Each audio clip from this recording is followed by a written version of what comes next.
Hi, this is Elsa at elsa.com. I want to teach a kick-ass class on Synastry.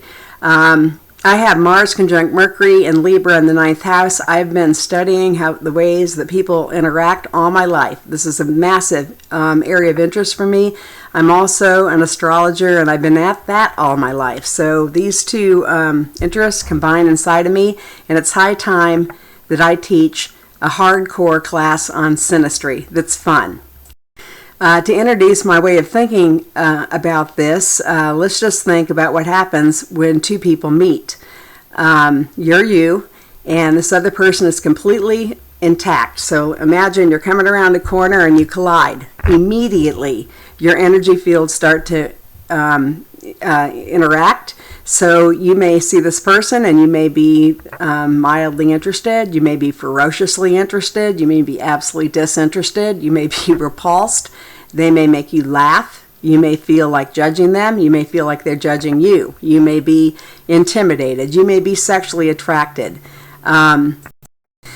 The person you may be afraid at the sight of them, or you may be happy. And this is just the beginning, because all of the things I just mentioned, they can also combine. So now you're scared and happy, and you just saw this person. So this is how complex human interaction is. So when you're trying to train or whatever people to get along, and you have things like love languages, that's good, but it only goes so far, and how far it goes is not very far at all. It doesn't help.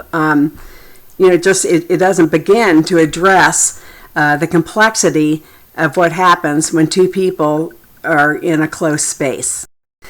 Now you hear about two people meeting and they hit it off and they're just off and running immediately, perhaps to the end of their life. I mean, that happens, that's real, but for most of us it's not that way.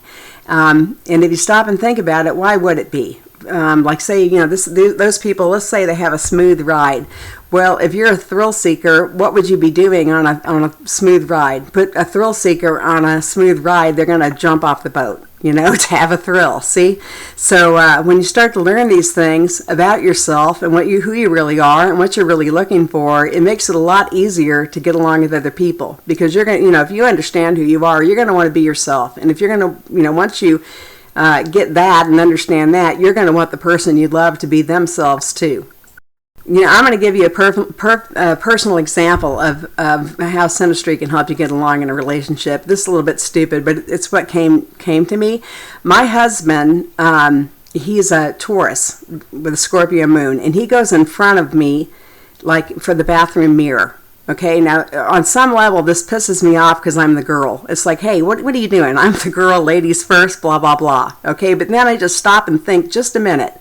My husband is fixed. He's very rigid. He has a military background, so he likes to stay on a schedule. Okay, so I'm mutable. I can flow around anybody, anytime. Very easy for me to adapt. So you see, as soon as you know that about the two individuals, it doesn't sound so off, Then if I go into this deeper, I have Libra. He has Aries. Okay, so Libra just is, I have Mars in Libra. I'm just, I'm going to be the first. I'll be the first to capitulate. I'll be the first to, do something people-pleasing or,